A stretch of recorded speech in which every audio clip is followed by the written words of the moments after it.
Thanks for finding my video, fellow YouTubers. This will be the first installment of a new series I'm starting. The idea of the series being, in general, thought-provoking questions, but it'll probably end up being more like a blog thing, I guess. Anyway, I don't know how it'll work, considering everybody who's subbed to me will, not everybody, but anybody who's subbed to me will probably be more into my video game videos, so... Anyway, the thought I had for this week is more like a scenario. Is it truly worth it to die for a family member or friend? Yes, you'd be a hero, but that person would feel guilty for your death for the rest of their lives. Is that quote-unquote brave act actually cowardly? Is you're transferring the guilt that you'd have felt if you did nothing and watched them die to your friend who has to deal with the guilt of causing your death? And there it is, quite a thought in itself. What I personally like about it is that it tackles two black and white emotions, and then it spins it so you question what you know about the world. Bravery is typically viewed as something you have or you don't. Most people view courage as an immediate call to action, putting yourself on the line either physically or mentally for others or maybe yourself. But think about the question itself.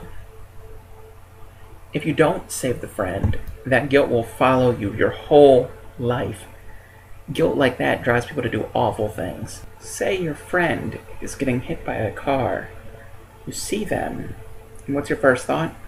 Is it, my friend's in trouble and needs my help? Or is it, if I don't help them, I'll be the one to blame, whether somebody else puts the blame on you or you do.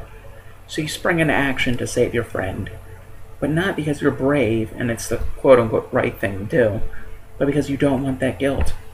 People with horrible guilt can have thoughts of suicide. Now picture it from your friend's perspective. I'm just being stupid standing in the middle of the road for no reason. Hey, Jimmy, don't push. Bam. Smash. Snap. Crackle. Pop!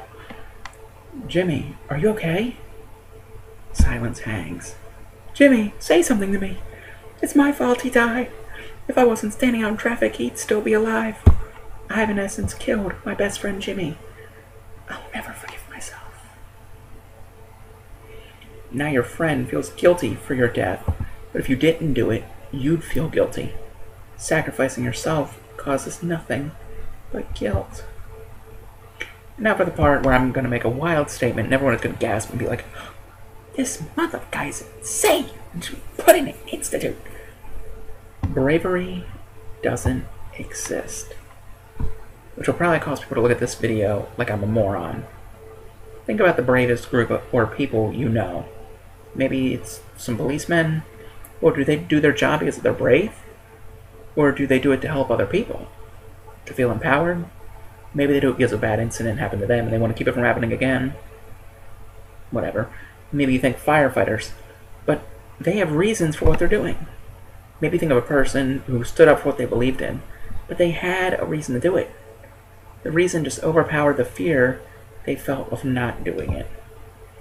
Granted, I don't know if I'm making any sense at all right now, because I do that sometimes.